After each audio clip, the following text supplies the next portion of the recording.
మౌనం పాటించడానిక మనం ఇక్కడికి వచ్చింది? Tell something. నేను అడిగిన దాన్ని అడిగినట్టే ఉన్నాను. నువ్వు మాత్రం ఏం సమాధానం చెప్పకుండా సైలెంట్ గా ఉన్నావు. సైలెంట్ మెయింటైన్ చేయటం స్టైల్ అనుకుంటున్నావా? నేను మా ఊరు వెళ్ళిపోతున్నాను. నేను వెళ్లేలోపు నీ ఆన్సర్ కావాలి. That to positive. చెప్పు, ఎందుకు డిలే చేస్తున్నావు? చెప్పు, నేను చిన్నపిల్లనా?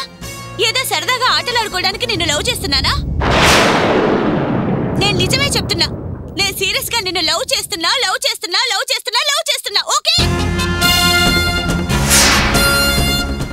నాకు ఊహ తెలిసిన దగ్గర నుంచి నేను ఏది కోరుకుంటే అది మా నాన్న నాకు ఇచ్చారు. అందుకే నేను అనుకున్నవి అనుకున్నట్టు జరిగాయి. దక్కాల్సినవి దక్కాయి. అన్నీ అనుభవించాను.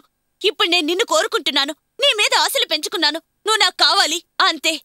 ఎస్, నువ్వు నాకు దక్కాల్సిందే. నువ్వు నాకు దక్కకపోతే ఆ బాధ నేను భరించలేను. నువ్వు నా వెంట లేకపోతే ఆ లైఫ్ నేను ఊహించలేను. తరువాత అది దేనికి దారి తీస్తుందో అంతకంటే చెప్పలేను. ఈ మాటలన్నీ నేనే మిమ్మల్ని భయపెట్టడానికి చెప్పట్లేదు. నా స్ట్రాంగ్ ఫీలింగ్ సీరియస్ గా చెప్తున్నా. డిప్రెస్ అయ్యాక నేను నా మూడ్లో ఉండను కదా, అందుకే ముందుగా చెప్తున్నాను.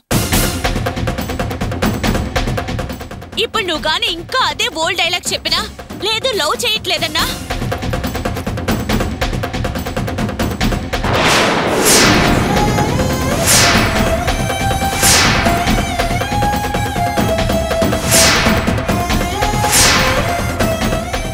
బాగా చూడు, రెడీగా వెంట తెచ్చుకున్నా.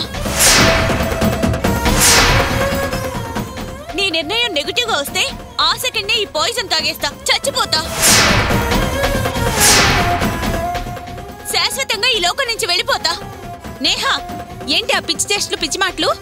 నువ్వు మాట్లాడుకో. నీకు మాట్లాడే హక్కు లేదు. నిన్ను నమ్మితే నువ్వు నాకేం చేసావు? చిన్న హెల్ప్ కూడా చేయలేదు.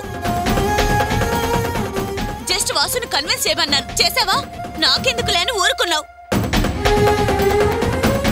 అట్లీస్ట్ ట్రై కూడా చేసిండు. అందుకే నీకు మాట్లాడే ఛాన్స్ లేదు. చెప్పు వాసు, నాకిప్పుడే ఈ క్షణమే నీ దగ్గర నుంచి సమాధానం కావాలి. ఏంటండి ఇది? మీరు ఇలా పాయిజన్ చూపిస్తూ సడన్ గా సమాధానం అంటే కష్టమే కదా. సడన్ ఏంటి సడన్? నీకు సఫిషియెంట్ టైం ఇచ్చాను, ఆలోచించి చెప్పమన్నాను, కానీ నువ్వు చెప్పలేదు. ఇప్పుడు సడన్ అంటావేంటి? ఇంకా వేరే ఛాన్స్ లేదు. నేను 1 2 3 అని 5 లెక్క పెట్టేలోపు ఐ లవ్ యూ చెప్పు, లేదా చచ్చిపోతాను.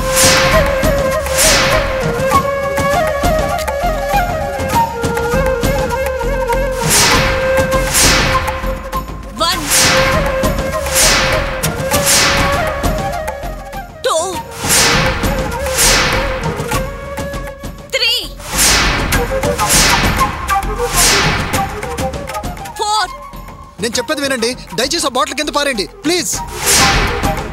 5.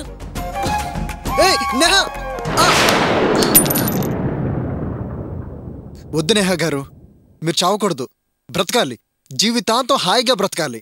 బతుకుతాను, కానీ నువ్వు తోడుంటే నా లైఫ్ పార్ట్నర్ అయితే. కానీ నువ్వు నా వాడిగా లేనప్పుడు ఇంపాసిబుల్. బతకలేను. ఇంకెప్పుడు అలాంటి మాటలు, ఇలాంటి ప్రయత్నాలు చేయొద్దు. ఎప్పుడైతే మీరు నా కోసం విషయాన్ని భయం లేకుండా తాగాలనుకున్నారో, నా కోసం ప్రాణాలు ఇవ్వాలనుకున్నారో, అప్పుడే మీ మనసు, మీకు నా మీద ఉన్న ప్రేమ అర్థం చేసుకున్నాను. మీరు ఇంతవరకు వచ్చిన తర్వాత కూడా నన్ను కాదన్న వాళ్ళని తలుచుకుంటూ ఆరాధించడం, బ్రతకడం వేస్ట్. ఇక నేను సైలెంట్గా ఉండకూడదని నిర్ణయించుకున్నాను. మీకు సరైన సమాధానం చెప్పాలనే నిర్ణయానికి వచ్చాను. I love you Neha.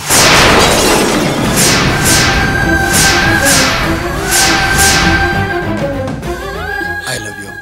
No, అలా జరగడానికి వీల్లేదు. ఏంటి ఏంటి రేవతి, ఎందుకు జరగకూడదు? నేహా, నీకు తెలీదు, నువ్వు ఊరుకో.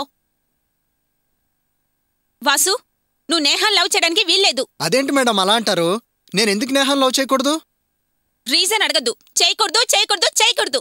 మీరు చాలా తప్పుగా, అన్యాయంగా మాట్లాడుతున్నారు. నా ప్రేమ నా ఇష్టం, మధ్యలో మీకేంటి అభ్యంతరం? మీరు మురళిని ప్రేమించొచ్చు, మీరు అతను ప్రేమిస్తే నేనేమైనా అభ్యంతరం చెప్పానా? మీరు నా యజమాని, ఓకే, కానీ ఎంతవరకు? నేను పనిచేయడం, మీరు జీతం ఇవ్వడం, అంతవరకు. లేదా డ్యూటీ అవర్స్లో అక్కడ నిలబడు, ఇక్కడ నిలబడు, బండి తీ, డోర్ ఓపెన్ చేయి, కార్ ఆపు, కిరాయి ఇవ్వరు మాత్రం అనొచ్చు. కానీ ఇది నా పర్సనల్ మ్యాటర్, నా మనసుకు సంబంధించిన టాపిక్. నేహా, ఏంటి ఇప్పుడు సైలెంట్గా ఉన్నావు? మీ అక్క లవ్ చేయొద్దంటే ఎందుకు ఏంటని క్లాస్ పీకమే? రేవతి, అసలు నువ్వేం మాట్లాడుతున్నావో తెలిసే మాట్లాడుతున్నావా? నేహా, నువ్వు చిన్నపిల్లవి, నీకేం తెలీదు, నువ్వు నోరు మూసుకో.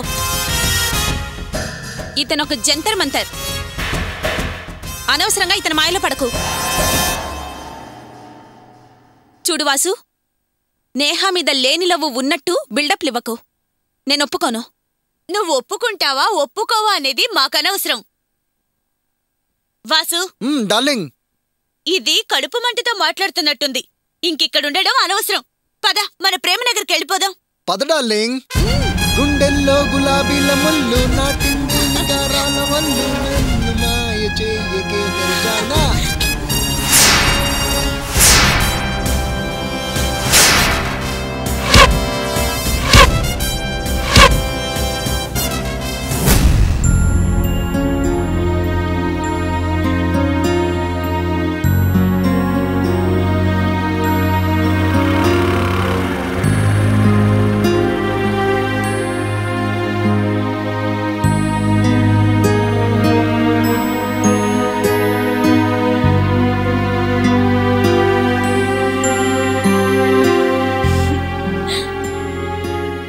సర్ప్రైజ్!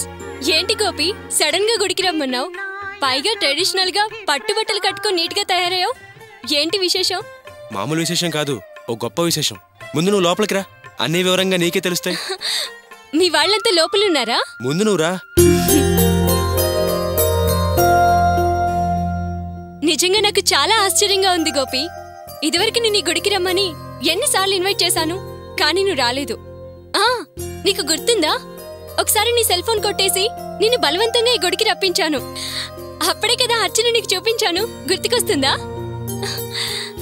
ఈ గుడికొస్తే ఎన్ని స్వీట్ మెమరీసో. ఇప్పుడేదైనా స్వీట్ కవర్ ఉందా? తినబోతూ రుచెందుకు, కాసేపు ఓపిక పట్టు, సీక్రెట్ నీకే తెలిసిపోతుందిగా. ఏది ఏవైనా ఇది నీకు నాకు సంతోషం కలిగించే విషయం, సరేనా? నీకు నాకు సంతోషం కలిగించేదా? ఏంటబ్బా అది? చెప్తానుగా, కంగారు పడతావు. చేశారా? అంతా రెడీ చేసి ఉంచాను. ఒక్క నిమిషం పూజారి గారు, ఒకసారి రండి.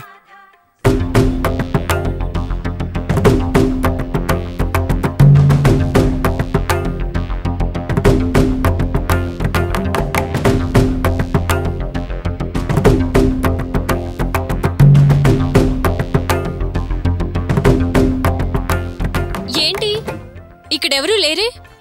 ఆ పూజారి గారినేంటి పక్కకు తీసుకెళ్లి సపరేట్ గా ఏదో మాట్లాడుతున్నావు? ఏంటి మ్యాటర్? కంగారు పడక నందిని, ఒక్క నిమిషం ఆగు, నీకే తెలిసిపోతుంది.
గోపి, ఏంటిది?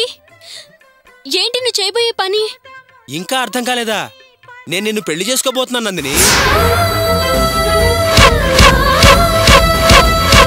దేవుడి సన్నిధిలో ఈ తాళిని మెడలో కట్టి నిన్ను నాదాన్ని చేసుకోబోతున్నాను. పిచ్చి పిచ్చి మాటలు మాట్లాడుకు గోపి. నీకేమైనా పిచ్చా? ఏమైంది నీకు? అసలు నీ మనసులో ఉన్న ఉద్దేశం ఏంటి? ఇందులో ఉద్దేశాలే ఉంటాయి నందిని, నా మనసంతా నువ్వే ఉన్నావు తెలుసా. అప్పుడెప్పుడో ఒకసారి నువ్వే అన్నావు కదా, నీ మనసంతా నేనే ఉన్నానని.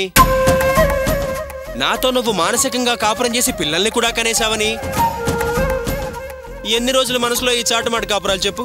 అందుకే మనం మనంగా కాపురం చేయాలని నిర్ణయం చేసుకున్నాను. కాదు, దీని వెనుక వేరే కారణం ఉంది. నువ్వు చెప్పేది నేను నమ్మను.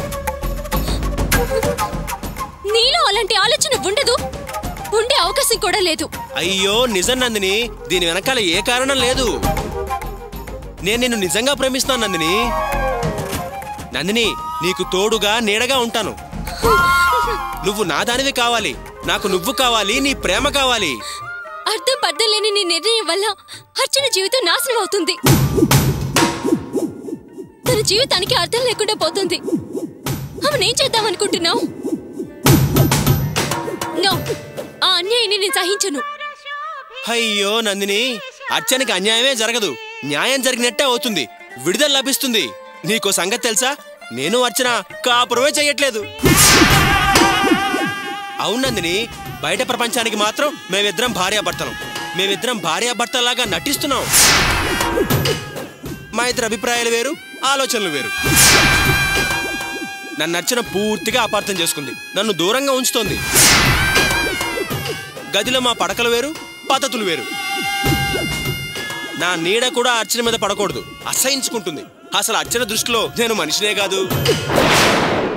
నందిని, మా ఆనందం కోసం నువ్వు చాలా కష్టపడ్డావు, కానీ ఆ కష్టానికి తగ్గ ఫలితం నీకు దక్కలేదు. నిజం చెప్తున్నా నందిని, మేమిద్దరం సంతోషంగా లేవు. మా ఇద్దరి మధ్య బాధే ఉంది. ఎప్పటి నుంచో నీకు ఈ విషయం చెప్దాం అనుకుంటున్నాను, కానీ చెప్తే ఎక్కడ నువ్వు బాధపడతావోనని చెప్పలేదు. కానీ చెప్పక తప్పట్లేదు. నందిని, నేను అర్చనతో కాపురం చేయలేను, తనతో కలిసి జీవించలేదు. సహనానికి కూడా ఓ హద్దుంటుంది నందిని. తనను మనిషిగా చూడట్లేదు. అర్చన మారదు, ఆ విషయం నాకు తెలుసు, నీకు తెలుసు. పొరపాటున తనని తాకితే ఏదో మైలపడిపోయినట్టుగా వెళ్లి స్నానం చేసేస్తుంది. నన్ను గొంగళి పురుగు కన్నా హీనంగా చూస్తుంది. నేను మనిషినే కదా, నాకు మనసుంటుంది, అభిమానం ఉంటుంది. అందుకే ఈ నిర్ణయం తీసుకున్నాను. అసలు పెళ్లిళ్ళు ఎందుకు చేసుకుంటారు? సంతోషంగా ఉండడానికే కదా. ఆ సంతోషమే లేనప్పుడు ఇంకా పెళ్లికి అర్థమే ఉంటుంది చెప్పు. ఒరే గోపి, నీ కోసం తన జీవితాన్నే త్యాగం చేసిన నందిని పెళ్లి చేసుకుంటే తప్పేంట్రా నా ఫ్రెండ్ అడిగాడు. వాడు చెప్పింది కరెక్టే అనిపించింది, అందుకే ఏర్పాటు చేశాను. నందిని, నేను చేసిన తప్ప? నా కోసం నువ్వు నీ జీవితాన్నే త్యాగం చేశావు, అందుకే మన ఇద్దరం పెళ్లి చేసుకుని సంతోషంగా ఉన్నాను నందిని. అర్చనకి విడాకులు ఇచ్చిన తర్వాతే నేను పెళ్లి చేసుకుందాం అనుకున్నాను, కానీ అప్పటిదాకా ఆగితే కోర్టు కేసు అంటూ లేట్ అయిపోతుంది. అప్పటిదాకా మనం మన సంతోషాలను దూరం చేసుకోవాలా? కేసు అంటే ఎలాగో వాయిదాలు తప్పవు, మన సంతోషాలను కూడా వాయిదా వేసుకోవాలా? అందుకే ముందు మనం పెళ్లి చేసుకుని హాయిగా సంతోషంగా ఉన్న తర్వాతే అర్చనకి విడాకులు ఇద్దామని నిర్ణయించుకున్నాను నందిని. మన ఇద్దరం ఒక్కటైతే మనకి దూరమైన సంతోషాలు దగ్గరవుతాయి, మన ఇద్దరం హాయిగా బతికేయచ్చు. రా నందిని. గోపి, తొందరపడుతున్నావు, నీ నిర్ణయం మార్చుకో. నేను తొందరపడ్డావేంటి? అన్ని రకాలుగా ఆలోచించి నిర్ణయం తీసుకున్నాను, నువ్వు అనవసరంగా ఆలోచించకు. తప్పు గోపి, నువ్వు చేస్తున్నది చాలా తప్పు. ముందుకు రాకు ప్లీజ్. అయ్యో నందిని, తప్ప? ఇది తప్పేలా అవుతుంది చెప్పు? సమాజంలో ఎంతమంది రెండు పెళ్లిళ్ళు చేసుకోవట్లేదు, ఎంతమంది అక్రమ సంబంధాలు పెట్టుకోవట్లేదు, కానీ మనం అలా కాదే, హాయిగా పెళ్లి చేసుకుని సంతోషంగా ఉందాం అంటున్నాను. అది తప్పేలా అవుతుంది? ఎవరి సంగతో మనకెందుకు? ఏవేవో ఉదాహరణలు చెప్పి నువ్వు తప్పటడుగులు వేయకు. ఆ అడుగులలో నన్ను నడిపించే ప్రయత్నం మాత్రం చేయకు. నేను చెప్పేది విను ప్లీజ్ గోపి. నువ్వు నాకు చెప్పడం కాదు నందిని, ముందు నేను చెప్పేది నువ్వు విను. నువ్వంటే నువ్వని చిన్నపిల్లాడిలా మాట్లాడకు, కాస్త ఆలోచించు గోపి. ఏంటి నందిని ఆలోచించు, తొందరపడకు, తప్పు అంటావేంటి? ఎన్నిసార్లు నీ నోటితో నువ్వు నీతో కలిసి బతకాలని ఆశపడుతున్నాను గోపి అన్నావు, మర్చిపోయావా? ఇప్పుడు నేను ఆశపడుతుంటే వద్దంటావేంటి? అభ్యంతరం చెప్తావేంటి? అసలు ఎందుకు అలా అంటున్నావు? ప్లీజ్ వద్దు గోపి, వద్దు, నన్ను బలవంతం చేయకు. నందిని, అందరూ మనకేసే చూస్తున్నారు, నన్ను అందరి ముందు అవమానించుకో, నా పరువు తీకు, ప్లీజ్ ఒప్పుకో. వద్దని చెప్తే వినవేంటి గోపి? నందిని, నన్ను ఆపకు, నన్ను అర్థం చేసుకో, మన ఇద్దరం పెళ్లి చేసుకుందాం నందిని. వినను వినను వినను, వెళ్ళు గోపి, వద్దు, నాకు భయంగా ఉంది. అరే ఇందులో భయపడడానికి ఏముంది నందిని? అదంతా నాకు తెలీదు, వద్దంటున్నానా? ప్లీజ్ గోపి. నందిని, నువ్వు కంగారు పడకు, మనం హ్యాపీగా పెళ్లి చేసుకుని ఆనందంగా ఉందాం, నా మాట విను. నాకే సంతోషాలు వద్దు, చెప్తున్నాను కదా, చెప్తుంటే అర్థం చేసుకో. అది కాదు నందిని, నేను చెప్పేది.